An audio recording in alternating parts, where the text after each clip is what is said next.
All right, welcome back to the broadcast, and we now listen to you, the people. Jackson from Nakuru County is joining us on phone.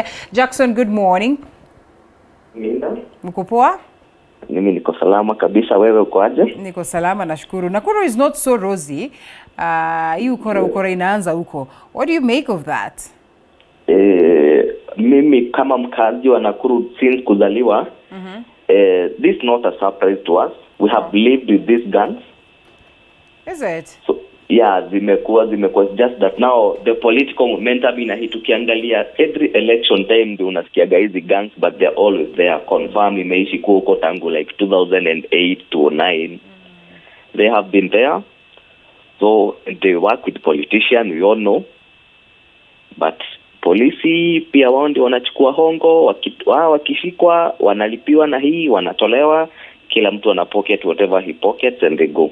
Jackson, you know, it's quite an unfortunate statement there, because we really cannot sit pretty and say that, you know, this thing has been in existence and we know that, and the authorities know that, and the politicians are involved, and the askaris are taking bribe. And I mean, think or even imagine of having the same address. At the same time, we cannot allow for people to continue losing lives, for, you know, the residents to go through the troubles that they are going through because of these gangs. What are we saying in this case? What will it take to address this? First is the disciplinary forces. Wao wenyewe waache corruption juu. Hata watu the mob justice will take the law into their hands. Juu watu wakishikwa wapelekwe polisi kama ni hapa Nakuru Central. Politicians wanakuja wanalipa bond, hawa watu wanatoka. The other day ulisikia an MP amesimama mbele ya watu amewaambia kuna watu 1,300 wameletwa huku wakuja wa disrupt peace in this area. Alijua aje kunao wameletwa? Nani waliwaleta? Kwa nini wasishikwe? So kama ni politician anasimama anaambia watu hivyo, that means anajua who brings these people, why are they brought, and to do what. Yes. Pertinent questions there. And I mean, so moving forward, we hope that such will be addressed. And, you know, much as there are those ones that are considered as superpowers, there is always a way to address some of this. And we hope that then we'll have the city, because it's a city. And really, it being a city, we expect development. We expect to see investors coming there. In such an environment that is quite scaring, I doubt we would get that for Nakuru. Yeah, sure. Like you can, like 6 to 10 years ago, Nakuru was the first growing town in East Africa. Yeah. But currently, kila kitu is stagnant. Nothing. Gangs have taken over Nakuru County. Governor is doing nothing. Kazi tu ni siasa tu za ukabila hapa kule. If you don't choose this, nini will happen. We have a long way to go, Linda. Well, we hope that we'll get to the destination safe and sound as these matters then are addressed. Let me shelve that one for a moment, Jackson, and talk about the politics of the day. Because you see, when we're talking about these gangs in existence, and we also know that we are on this political season and that we're going to elect leaders, we have, you know, Lee Kinyanjui as your governor, at the same time going out there to defend his seat. And I would want to assume that Lee Kinyanjui understands the demography of, you know, Nakuru County, understands, you know, the intrigues of the same that you speak of in terms of the gangs that are there, perhaps understands very well what needs to be done. What does it speak to the voter who perhaps would be wanting to, you know, get to understand why they need to wake up very early in the morning? You see, the best thing about this election, Nakuru County, now see only Kinyanjui peke yake anasimama, they have other options. Yes. So if Susan Kihika is promising a better life na anawaambia the way to maliza these things na what she will do, then the voters have the right to go for Susan Kihika. Yeah.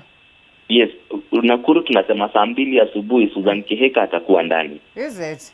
You're a sympathizer of the Kenya Kwanza Alliance?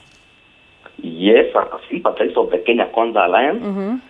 Yes, I'm an associate of Kenya Kwanza Alliance. Yes. Okay, well, so what's the ground like for you people? I know you're going to speak in favor of yourself, but just, you know, on an honest perspective, because you Yes. see, the way you're on, the moment you're honest, then you also Yes. are allowing your team to prepare some more. You're allowing them to perform even better. So in this case, you have captured the ground, like you say? Yeah. 100%. Certain sure, the way we are, that tomorrow the sun will rise from the east. Oh. Yes. Okay, all the best. So the debate Thank you. yesterday, yesterday, you think your boss, so to speak, performed to your expectation? Personally, yes.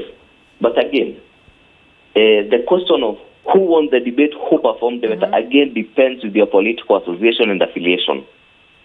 So, with nikitoa political affiliations na nini, everybody expected that Rigathi Gachagua will underperform. Everybody is shocked that, so just mother is just an overrated senior counsel. So people were shocked, but leave alone that. We took a whole 1 hour discussing personal issues. It took even to a point that... And I think that's what I want to ask you. That's what I want to ask you, Jackson. That a whole 1 hour... Remember, they only had, 90 minutes. So that is 1 hour, 30 minutes, yeah? And so that discussing personal matters, discussing other people, discussing the president, discussing Martha Karua, discussing Right Honorable Raila Odinga is good performance to you? Totally no. But who failed in this case? The moderators. Okay. The moderators was a big mess to the candidates. You will agree with me that the moderators asked the questions, just that then the candidates, you have your 2 minutes to answer or to respond to the question, and in your own good way, they decided to respond in such manner. Why would you say that the moderators failed then? You see, Linda. Yes. If you ask me a question, ukiniuliza what is state capture na nijibu, you as a moderator ukisikia nimeattack this other person in this way, it's you to confirm, no, that was not the question, this was the question. You could see the moderators were joyriding with what these people were saying. Okay. I remember even Sophia asking Rigathi, are you saying you will attack the first family? Like, why are we concentrating on so much things, yet there's so much at stake? This election is about the economy. Yeah. And you think, do you think at any point your candidate or your preferred candidate attempted to address the question of the economy and other matters that are of interest to the people of Kenya? That was discussed like the last 20 minutes. Yeah. Which is a very short time to explain to the wananchi what we do to them na nini na nini. I can tell you, we the country, the Kenyan country, we still have a long way to go. That when we conduct this debate, we expect it to sway votes from this side to this side. No, we still have a long way to go. I can tell you, debate ya jana, sidhani only 2% can say, mimi naona kanta support, but hatujafika ile pahali tunaweza sema this debate itasaidia this and this and this and this. So people, wale watu ambao walikuwa undecided voters, in your opinion, they cannot be convinced otherwise? They will still be undecided voters. They can't be convinced otherwise. But it's the moderators who failed. Right. Linda, I'm also a journalist by profession, by the way. Oh, you speak so well. Yes, I'm a journalist by profession. I understand everything that happens in the media. I know everything that happens there. Linda, I can tell you, I have information that who was supposed to do that debate and this, but people in here decided this and this and this. Wow. Where were you? Where were you? Where was I? I was there at the Catholic University. Yeah, what were you supposed to be doing according to the posters? I was supposed to be moderating, yeah? What happened? Well, things happen, even in a football match, sometimes you have subs that will come on board and take up the challenge, but most importantly, we are a team. Yes, but again, when now things go wrong, that's why we question these decisions. Well put. And Ukiangalia, everybody's like, no, the moderators, at least you failed us. We can all agree. Moderators failed us. Is it so? Yes, There's nothing to completely show in basic. terms of the performance, in terms of the arrangement, in terms of the fact that, as media stations, we came together to present a space for Kenyans to, listen to their leaders. Yes. Past questions. It's all about the preparations na nini. Hizo wananchi wataki kujua what you guys did. No, we just want to listen. Unauliza swali gani? We cannot take a whole 1 hour talking about personal issues. And so you think in this case, no issue at all, no matters that were addressed, nothing to convince even those ones that could be in Kenya Kwanza to shift allegiance? Nothing. Yes. Mother Karua mentioned about Baba Kia. Yeah. Surely, no journalist responded by asking what happens to NHIF, what happens to UHC. Nobody asked that question. Okay.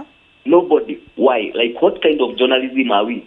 Like, what are you guys conducting? Okay, and sometimes you accept some of this that would appear as, shortfalls, but then we look forward to, greatness. We look forward to a difference. We still have one to come.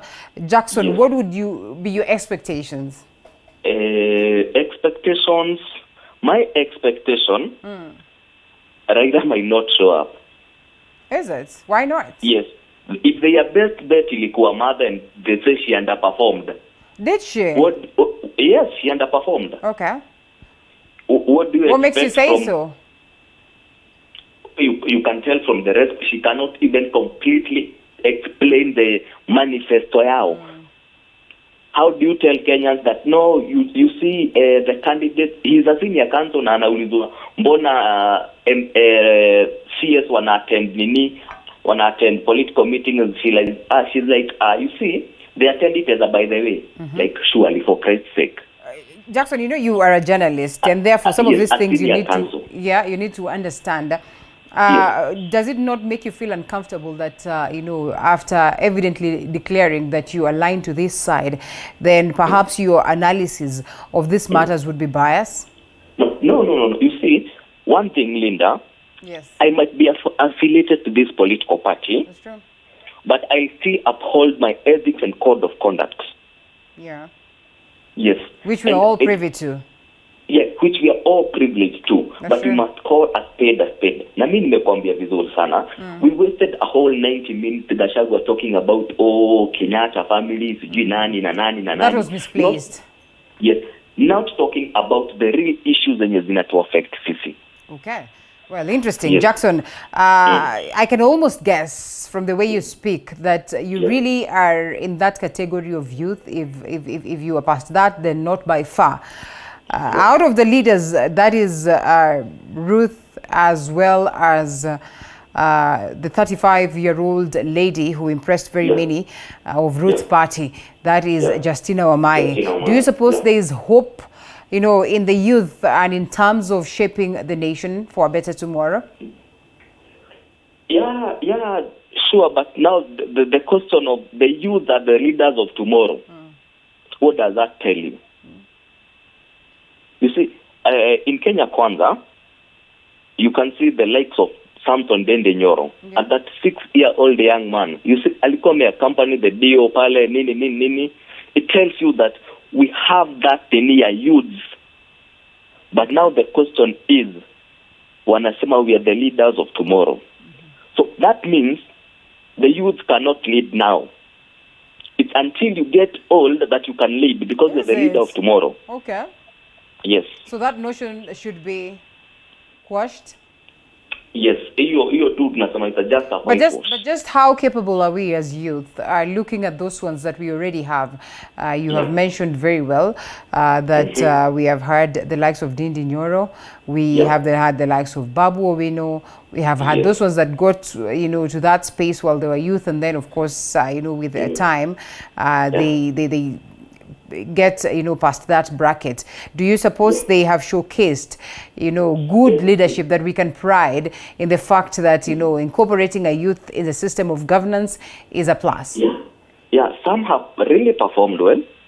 We have this there's this Kisii MP from Sylvana Sosoro. Yeah.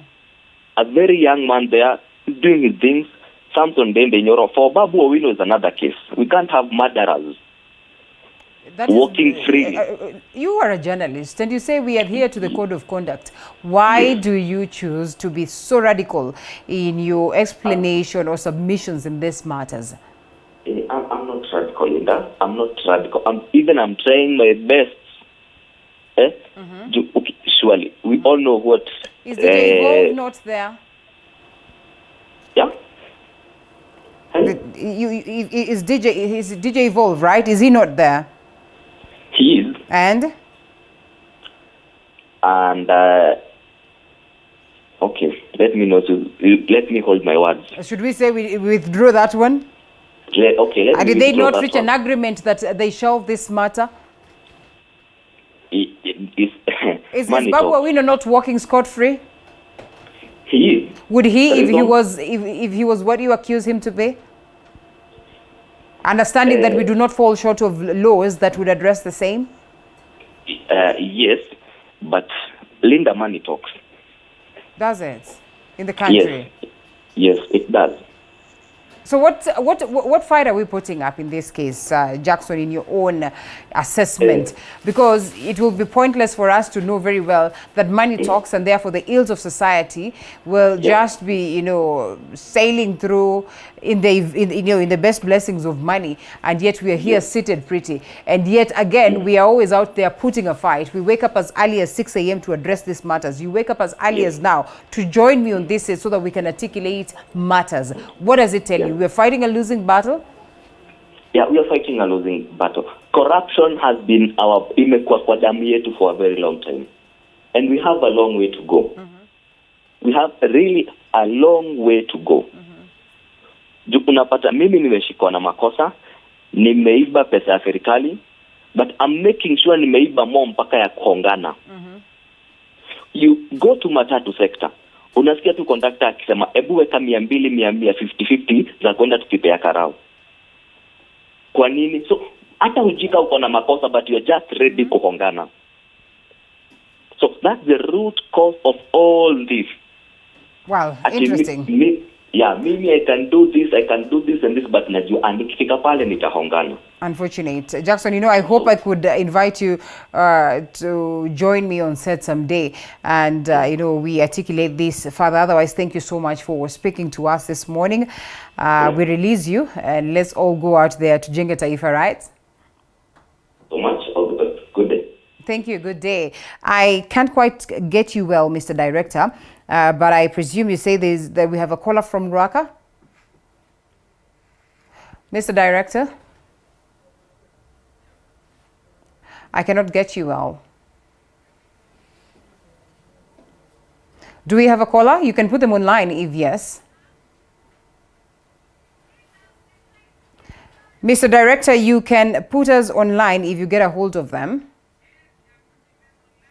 Yes, we have lines. We have a couple of phone calls that, have been coming in, and we appreciate that you wish to be, part of this conversation, contribute, and, for us to have messages coming from you. Lots of messages, actually, as to the previous discussion that we had. We appreciate for that. And as earlier mentioned, we had a couple of other people that were trying to reach us, but then on the question of technology, we are not so lucky to get a hold of them. So in this particular case, I think we say thank you so much to Jackson, who's really, articulated a couple of matters right there, starting from the troubles in Nakuru County, the question of politics in the country, the debate yesterday, the involvement of youth in politics, the involvement of women in politics, the space for, the youth and these ones that are vulnerable in the question of politics as well, matters corruption. And it's exactly 8:52, that is 8 minutes to the top of the hour,